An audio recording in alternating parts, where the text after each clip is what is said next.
It's okay. You look good. Heck of a season, Coach.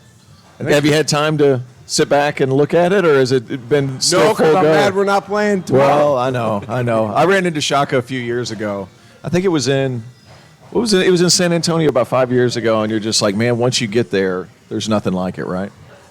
Well, once you get to the Final Four, it ruins the Final Four. Right. Right. When I was first getting started in coaching, and even after having been in coaching, been an assistant coach for 10 years, I loved going to the Final Four. It was like my favorite weekend of the year for obvious reasons. The basketball, you got all the coaches around, catch up with old friends, people you work with. It's just competitive juices, all that. Then we went in 2011 as a team. You go back the next year as just a coach going to the Final Four like you always did. It's not quite the same. Not quite the same. Shaka, I want to talk about the guys that you could have coming back this year. Have Omax and also those guys made decisions. And when you get everybody back next season, what do Marquette fans have to look forward to? Because I can tell you right now, I've looked at some preseason top 25s. You guys are way up there. Well, remember last spring, we weren't in anyone's preseason top 25. So it does tell you that, where you end up is not necessarily always a reflection of where people think you're going to be in the spring. Sure. Don't want to speak for any of our guys, but I do think we'll have a good group of guys coming back from this year's team. We'll have a good, solid core. Knock on wood, hopefully the vast majority of the guys that played significant minutes for us on this year's team. We did not have any seniors that were in our rotation. But for us, we still want to make a lot of growth from this past year. The last thing you want to do is say, let's just do what we did. It doesn't work that way. Every one of our players this time of year, Terrence knows this because he did it as well as anyone, it's about individual growth and development of your game. April, May, June, July, you get back with your teammates and you kind of know for sure exactly what the team's going to be by about, hopefully June 1. In today's day and age, sometimes it's even later than that. But hopefully, going into summer school, you have this is our guys. This is who we're going to have.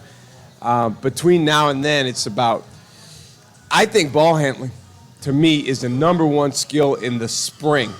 Not even talking about the summer yet, but in the spring, just getting yourself more and more acquainted with bouncing that ball because it makes you more confident in literally every other aspect of the game. Excuse me. All good. Take a sip there, Coach. Give my man a break, Greg. Come on, I'm sorry. Give my man a break. He's been going nonstop. We're putting him under pressure. So, I'm just coming from a couple meetings, so I'm all in. All good. The voice is in mid-season form, mid-game form right here, I assume, from the yelling. Rob alluded to this. I want to ask you about the weight of expectation with a team, right? Because you guys are going to be highly ranked going into next season. We talked about a different program yesterday, North Carolina. You alluded to it, where when they were not on anybody's radar, they got to play the hunter role, whereas this year they were the hunted. How do you approach that with a group that largely could be a lot of the same guys you had this year? How different is it going to be next year? Well, I'll tell you, we had experience with North Carolina. We played them in the Big Dance last year, and they beat us by a large margin. So they were definitely in hunter mode at that point. I think following their team and a variety of teams this past season and during this kind of NIL and portal era, it's fascinating to watch the twists and turns. What we've told our guys is you got to keep the main thing, which is for us, we have three core values: relationships, growth, and victory. So if those are our main things, nothing can supersede that, nothing can overcome that, but that's easier said than done. I think with the proliferation of all the other aspects of our game outside of those three things, it's easy to lose sight of what goes into winning. But I'll tell you, Florida Atlantic, San Diego State, UConn, Miami, they're here because they did what goes into winning throughout the year and most importantly in the NCAA tournament. So that's where our focus is. It's great to be ranked in a preseason poll, but at the end of the day, it doesn't really matter once that ball goes up in the air. A lot of interesting storylines in the Big East this year. You guys win the Big East tournament, which is obviously something to behold. There's nothing like Madison Square Garden in the Big East tournament. I think that's I didn't get a chance to see it as a player and as a younger person, but I'm telling you, it's a different dynamic. However, Patino coming in, Kimmy English, young up-and-coming coach. I mean, it's Murderer's Row in the Big East next year. What do you look forward to the most? First of all, I'm grateful to be part of the Big East. Sure. You know, I played Division III basketball, so to be able to coach in the Garden, to be able to coach in Fiserv Forum where we play our home games, and then to be able to coach in all the opposing venues. These folks in these venues, before you even talk about the teams and coaches, they are out for blood. And there's something special about the fact that the majority of these schools, they don't have football at all. Right. Or even the ones that do, it's not big time football. So men's basketball at these 11 schools is like the thing, and it's so meaningful. Winning and losing is very meaningful, impactful, just like football would be at an Ohio State or at a Florida. And that's a special thing to be part of that as a coach or as a player. I got to ask you this. How good does it feel to walk in here and you freaking got carded, dude? Carded you in here, man. Are you kidding me? I don't spend a lot of time in bars, but I'll tell you, that's the first time that's happened since maybe my mid-20s. But I guess my man was just doing his job. Hey, he's doing his job. Oh, you still looking that young. Let's take that. We're gonna take that approach. Also, I mean, many accomplishments this year. I don't know that there's a bigger accomplishment for you or an achievement, something you can put on the mantle, than knowing you are the inspiration for every fashion choice Rob Dauster has made. Is that right? For the last 10 years. Yeah. I'm a big Rob Dauster fan. Oh, wow. So he's the inspiration for me as well, so it goes both ways. Love it, love it, love it. Before we let you go, I got to ask you about Tyler Kolek. So good this year. First team All-American on our All-American list here at Field of 68. He's certainly going to win others as well. What's it like coaching him? Well, it's awesome to coach him because he is, at one time, one of the more humble players I've ever been around. At the same time, one of the best competitors, most aggressive, and toughest-minded players. When you put those two things together, that makes him a winner. He took a huge jump from last season, his first season at Marquette with us, to this past season. And I attribute that to his work ethic, and then even more so, his willingness to pour into his teammates. Wow. AP Coach of the Year. When did you hear that? And obviously, I know you're going to go into a diatribe about your assistant coaches and everything like that. But, you know, what's it like? I mean, you've had awards, numerous awards before. It's recognition, sure, but where do you put that? Well, I think the fact that there's so many great coaches in college coaching, and as a young guy, like I started as a graduate assistant in Division II, and I remember my very first Final Four. I didn't know anybody. You know, I came with my head coach, and I was just following him around. And it just seemed really overwhelming. Like, I don't know anyone, certainly don't know anyone in Division I level.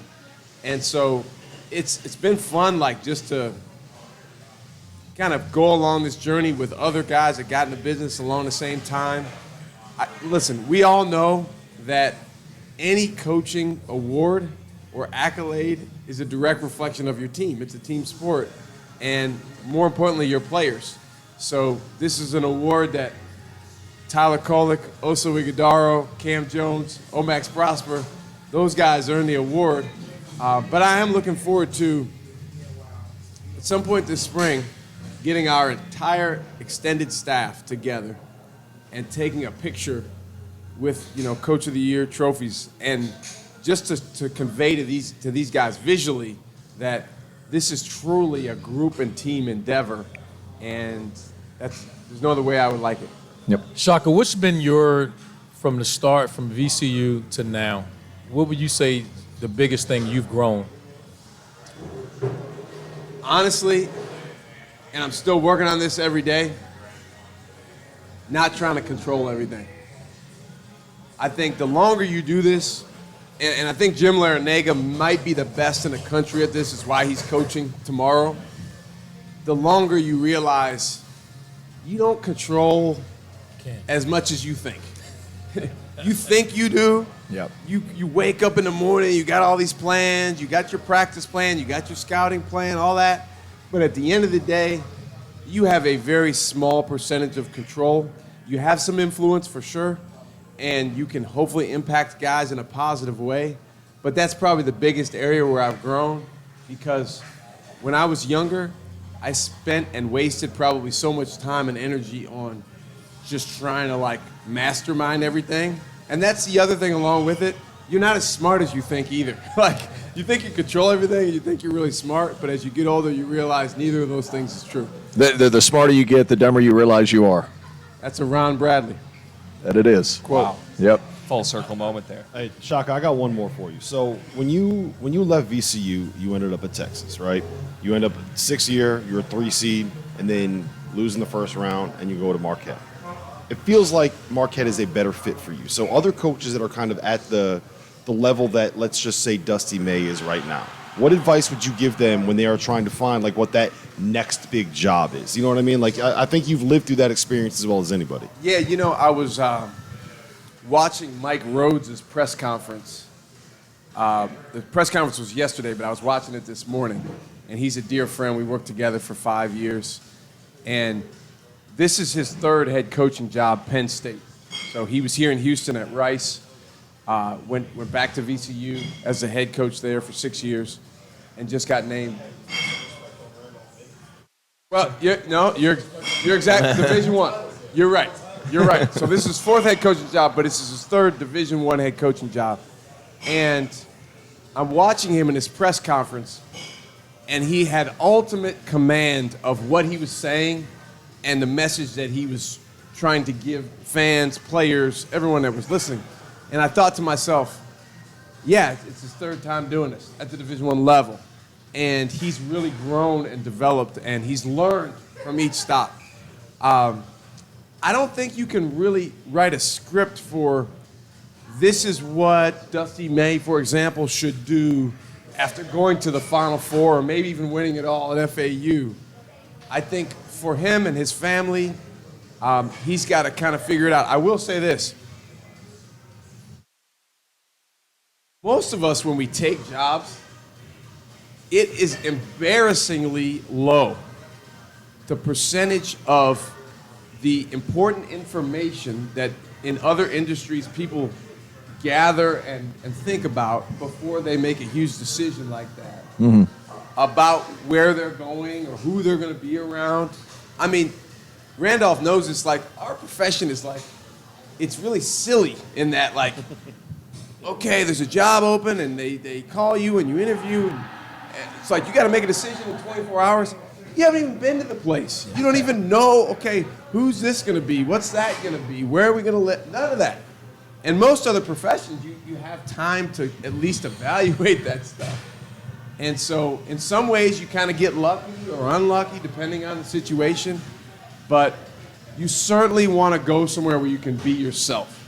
Today's episode of the Field of 68 After Dark is presented by our partners over at Underdog Fantasy, the easiest place to play college basketball pick'em, where you can win real cash prizes simply by picking player stats in this weekend's Final Four games. And pick'em, all you do is pick whether a player will go higher or lower on Underdog's projected totals, whether it's points or rebounds or assists or all of them combined. If you're like me and you think Adama Sanogo is going to go nuts this weekend, pick higher on his points projection, pick higher on his rebounds projection, maybe throw in a lower on Matt Bradley's scoring totals, a higher on Isaiah Wong, whatever it is that you like. Put them all together, and if you hit them all, then you can win as much as 20 times your money on a single game. Underdog's slick mobile app is easy enough that dummies like Jeff Goodman have even figured out how to use it. So go to UnderdogFantasy.com or download the app and use the code FIELD, that's FIELD, to get a 100% deposit match up to